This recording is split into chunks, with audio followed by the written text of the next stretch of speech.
এটা তো জ্যান্ত বাটা মাছের ঝোল, বড়ি, আলু আর সজনা ডাঁটা দিয়ে। বড়ি ভেজে নিয়েছি, আলুটা একটু হালকা করে ভেজে নিলাম, ডাঁটাটা ভাজা যাবে না। টমেটোটাকে এরকম একটু হালকা করে ঘুরিয়ে ঘুরিয়ে ভেজে নিলে টমেটোটাকে ভালো গলে যায়। ডাঁটাগুলো দিয়ে দিয়েছি।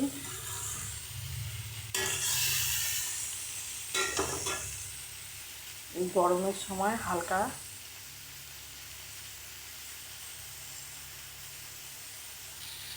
চিনি, নুন, হলুদ আর একটুখানি লঙ্কা, আর কিচ্ছু না। এতে কি সুন্দর কালার হয়েছে দেখো। এই টমেটোটা এরকম করে ভেজে নিলে এর খোসাটাকে এইভাবে তুলে ফেলে দেওয়া যায়, আর টমেটোটাকে তারপরে ঘেটে তুলে নেওয়া যায়। এটা আমি এইভাবে খোসাটাকে তুলে নেব। দেখো একদমই মশলা ছাড়া বাটা মাছ রান্না।